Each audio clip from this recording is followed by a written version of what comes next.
ಬೇಳ ಕುಮಾರಮಂಗಿಲ ಶ್ರೀ ಸುಬ್ರಹ್ಮಣ್ಯ ದೇವಸ್ಥಾನ ಕುಂಬಳೆಯಿಂದ ಬದಿಯಡ್ಕ ದಾರಿಯಾಗಿ ಸುಮಾರು 10 ಕಿಲೋಮೀಟರ್ ಮುಂದುವರಿದಾಗ ಬಲಭಾಗದಲ್ಲಿ ಕಾಣುತ್ತಿದೆ ಈ ದೇವಾಲಯದ ಮಹಾದ್ವಾರ. ಅಲ್ಲಿಂದ ಅರ್ಧ ಕಿಲೋಮೀಟರ್ ಒಳ ರಸ್ತೆಯಲ್ಲಿ ಸಾಗಿದಾಗ ಈ ಸುಂದರ ದೇಗುಲವನ್ನು ಕಾಣಬಹುದು.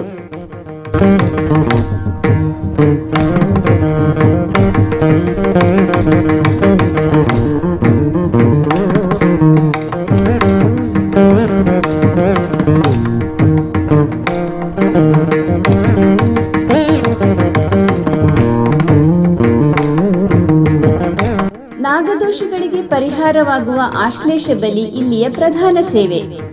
ಪ್ರತಿ ತಿಂಗಳು ನಡೆಯುವ ಸಾಮೂಹಿಕ ಆಶ್ಲೇಷ ಬಲಿಯಲ್ಲಿ ಸುತ್ತೂರುಗಳಿಂದ ಧಾರಾಳ ಭಕ್ತಾದಿಗಳು ಬಂದು ಸೇವೆಯನ್ನು ಸಲ್ಲಿಸಿ ತಮ್ಮ ದೋಷಗಳನ್ನು ಪರಿಹರಿಸಿಕೊಳ್ಳುತ್ತಿದ್ದಾರೆ.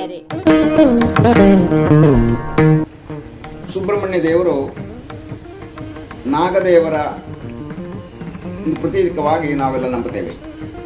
ನಾಗದೋಷ ಪರಿಹಾರಕ್ಕೆ ಸುಬ್ರಹ್ಮಣ್ಯ ದೇವರನ್ನು ಪೂಜೆ ಮಾಡಿ ಸುಬ್ರಹ್ಮಣ್ಯ ದೇವರಲ್ಲಿ ಸೇವೆ ಸಲ್ಲಿಸಿ ನಾವು ನಮ್ಮ ಪ್ರಾರ್ಥನೆಯನ್ನು ಮಾಡುವಂತಹದ್ದು ಶಾಸ್ತ್ರಸಮ್ಮತವಾದಂತಹ ವಿಚಾರ. ಆ ನಿಟ್ಟಿನಲ್ಲಿ ಕುಮಾರಮಂಗಲ ದೇವರು ಸುಬ್ರಹ್ಮಣ್ಯ ದೇವರ ಸನ್ನಿಧಿಯಲ್ಲಿ ಪ್ರತಿ ತಿಂಗಳು ಕೂಡ ವಿಶೇಷವಾದಂತಹ ಆಶ್ಲೇಷಾಬಲಿ ಸೇವೆ ನಡೆಯುತ್ತದೆ. ಅದಕ್ಕೆ ಸಾಮೂಹಿಕವಾಗಿ ನಡೆಯುವಂತಹ ಈ ಸೇವೆಯಲ್ಲಿ ಬಹಳಷ್ಟು ಜನ ಪಾಲ್ಗೊಳ್ತಾರೆ. ಭಕ್ತರ ಅಪೇಕ್ಷೆ ಮೇರೆಗೆ ಸಾಮೂಹಿಕವಾದಂತಹ ಈ ಸೇವೆ ನಡೆಸುವಂತಹ ವ್ಯವಸ್ಥೆ ಮಾಡಲಾಗಿದೆ. ಕುಮಾರಮಂಗಲ ದೇವಸ್ಥಾನದಲ್ಲಿ ಈ ಸೇವೆ ಪ್ರಾರಂಭ ಆಗಿ 2 ದಶಕಗಳಿಂದ ಈ ಸೇವೆಗಳು ನಡೀತಾ ಇವೆ.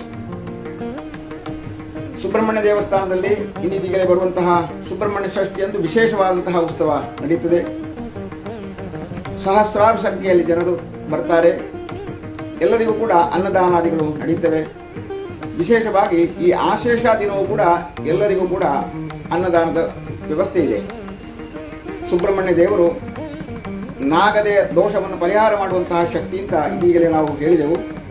ನಾಗದೇವರು ಅಂತಂದರೆ ಎಲ್ಲ ದೇವರ ಪ್ರತೀಕ. ಮಹಾವಿಷ್ಣು ದೇವರು ನಾಗನ ಮೇಲೆ ಮಲ್ಕೊಂಡಿದ್ದಾರೆ. ಹಾಗಾಗಿ ನಾಗಶಾಹಿ ಅಂತ ಮಹಾವಿಷ್ಣು ದೇವರನ್ನು ಕರೆದರು. ರುದ್ರದೇವರ ಶಿವದೇವರ ಶಿರಸ್ಸಿನಲ್ಲಿ, ಕಂಠದಲ್ಲಿ, ಕೈಯಲ್ಲಿ, ಉದರದಲ್ಲಿ ಹೀಗೆ ನಾಗನನ್ನು ಆಭರಣವನ್ನಾಗಿ ಉಪಯೋಗ ಮಾಡಿಕೊಂಡಿದ್ದಾನೆ. ಹಾಗಾಗಿ ಶಿವದೇವರಿಗೆ ನಾಗಾಭರಣ ಅಂತ ಹೀಗೆ ಹೆಸರು ಬಂತು. ಗಣಪತಿ ದೇವರ ಉದರದಲ್ಲಿ ನಾಗನಿದ್ದಾನೆ. ದುರ್ಗಾದೇವಿಯ ಶಿರಸ್ಸಿನಲ್ಲಿ ಹೂವಾಗಿ ನಾಗನನ್ನು ಮುಡಿದುಕೊಂಡಿದ್ದಾಳೆ.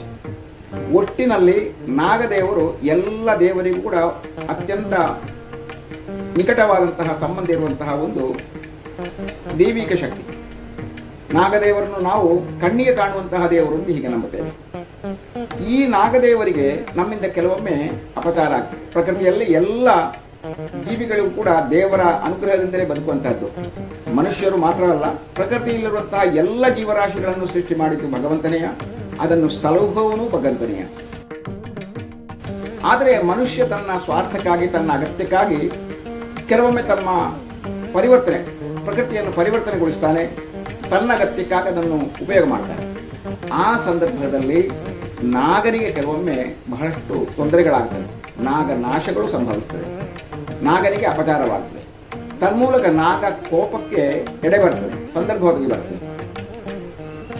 ನಾಗದೇವರನ್ನು ಹಿಂದೂಗಳು ಮಾತ್ರ ಅಲ್ಲ, ಅನ್ಯಮತಸ್ಥರು ಕೂಡ ನಂಬುತ್ತಾರೆ. ನಮ್ಮ ಸುಬ್ರಹ್ಮಣ್ಯ ದೇವಸ್ಥಾನದಲ್ಲಿ ಅದೆಷ್ಟೋ ಅನ್ಯಮತೀಯರು ಒಂದು ಸೇವೆಯಲ್ಲಿ ಪಾಲ್ಗೊಳ್ತಾರೆ. ಅವರಿಗೆ ಅದರಿಂದ ರೋಗದಿಂದ ಮುಕ್ತಗೊಂಡಂತಹ ಇದೆಷ್ಟೋ ಅನುಭವಗಳಿವೆ. ಅವರ ಪ್ರಾರ್ಥನೆಗಳು ನೆರವೇರಲ್ಪಟ್ಟದ್ದನ್ನು ಅವರಾಗಿಯೇ ಹೇಳ್ತಾರೆ. ವಿದೇಶದಲ್ಲಿರುವವರಿಗೂ ಕೂಡ ಈ ನಾಗದೇವರ ಸೇವೆ ಮಾಡಿದಲ್ಲಿ ಅವರ ಕಷ್ಟಗಳು ಪರಿಹಾರ ಆದ್ದುಂಟು. ಹಾಗಾದರೆ ನಮ್ಮ ದೇವರು ಸುಬ್ರಹ್ಮಣ್ಯ ದೇವರು ಭಕ್ತರನ್ನು ಸಲಹುವಂತಹ ಮಹಾಶಕ್ತಿ ಅಂತ ಹೀಗೆ ತಿಳಿಯುವುದಕ್ಕೆ ಸಾಧ್ಯ ಆಗ್ತದೆ. ಸುಬ್ರಹ್ಮಣ್ಯ ದೇವರ ಸೇವೆಯಿಂದ ಸಂತಾನ ಭಾಗ್ಯ, ಮಾಂಗಲ್ಯ ಭಾಗ್ಯ, ವಿದ್ಯಾಭಾಗ್ಯ, ಆಯುರ್ಭಾಗ್ಯ ಇತ್ಯಾದಿ ಎಲ್ಲ ಭಾಗ್ಯಗಳು ಕೂಡ ಅವರಿಗೆ ಬರುತ್ತದೆ. ಆರ್ಥಿಕವಾದಂತಹ ಮುಗ್ಗಟ್ಟು ಸಮಸ್ಯೆಗಳಿದ್ದರೆ ಅದಕ್ಕೂ ಕೂಡ ನಾಗದೇವರ ಅನುಗ್ರಹದಿಂದ ಸಮಸ್ಯೆಗಳು ಪರಿಹಾರ ಆಗ್ತದೆ. ಒಟ್ಟಿನಲ್ಲಿ ಸುಬ್ರಹ್ಮಣ್ಯ ದೇವರು ಅತ್ಯಂತ ಪ್ರಭಾವಿ ಶಕ್ತಿಯಾಗಿ ಜಗತ್ತಿನಲ್ಲಿ ಕಾಣಿಸಲ್ಪಡ್ತಾನೆ. ಇವತ್ತು ಅದೇ ರೀತಿಯಲ್ಲಿ ನಡೆದುಕೊಂಡಂತಹ ಆಶ್ಲೇಷ ಬಲಿ ಸೇವೆಗೆ ಅದೆಷ್ಟೋ ಭಕ್ತರು ಸೇರಿದ್ದಾರೆ. ಅವರಿಗೆಲ್ಲ ಆ ದೇವರ ಸೇವೆಯಲ್ಲಿ ಮಾಡುವಂತಹ ಅವಕಾಶವನ್ನು ಅಲ್ಲಿ ಕಲ್ಪಿಸಲಾಗಿದೆ. ಯಥೋಚಿತವಾಗಿ ಎಲ್ಲ ಸೇವೆಗಳು ನಡೆದಿದೆ. ಅವರಿಗೆಲ್ಲ ಕೃತಾರ್ಥರಾಗಿ ತಮ್ಮ ಸೇವೆಯಿಂದ ಸೇವೆಯನ್ನು ಮಾಡಿ ಸಂತೋಷ ಪಡ್ತಾ ಇದ್ದಾರೆ. ಈ ಶುಭ ಸಂದರ್ಭದಲ್ಲಿ ನಿಮಗೆಲ್ಲ ದೇವಸ್ಥಾನದ ವತಿಯಿಂದ ಶುಭಾಶಯಗಳು. ದೇವರು ನಿಮಗೆಲ್ಲ ಒಳ್ಳೆಯದನ್ನು ಮಾಡಲಿ. ದೇವರು ಸುಬ್ರಹ್ಮಣ್ಯ ದೇವರು ನಿಮ್ಮನ್ನೆಲ್ಲ ಹರಸಲಿ ಅಂತ ನಾವು ಪ್ರಾರ್ಥಿಸ್ತೇವೆ. ವಂದನೆ. जनार्दनाम्या ये ग्रहारिष्टस्थाने तेषां ग्रहाणं हस्तानक्षत्रे पुनीतनाम्या ये ग्रहारिष्टस्थाने तेषां ग्रहाणं लीलानाम्या ये ग्रहारिष्टस्थाने तेषां ग्रहाणं गणेशविद्यानाम्या ये ग्रहारिष्टस्थाने तेषां ग्रहाणं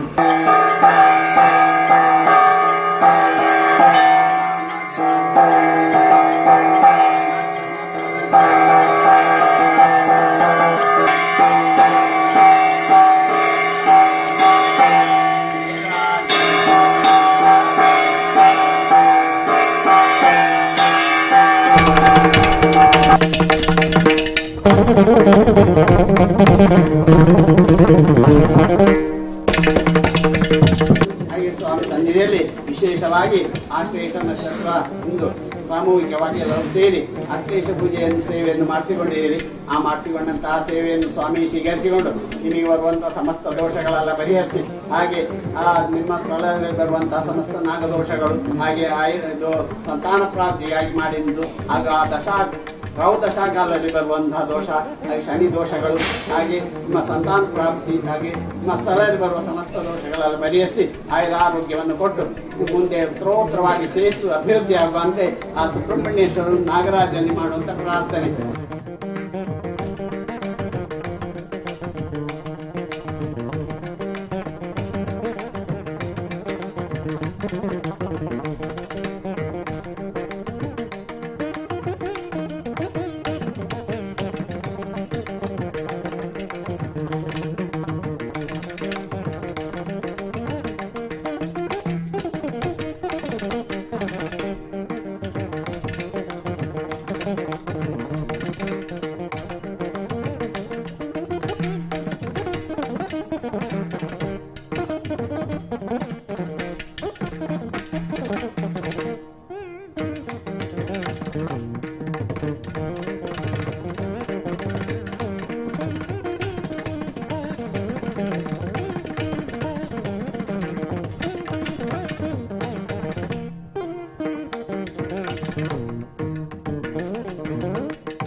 ಶತಮಾನದಲ್ಲಿ ನಿರ್ಮಾಣಗೊಂಡ ಈ ಕ್ಷೇತ್ರದ ಆಡಳಿತ ಮುಕ್ತೇಸರರು ಮತ್ತು ತಂತ್ರಿವರಿಯರು ಬ್ರಹ್ಮಶ್ರೀ ಉಳಿಯ ವಿಷ್ಣು ಅಸ್ರ ಅವರು.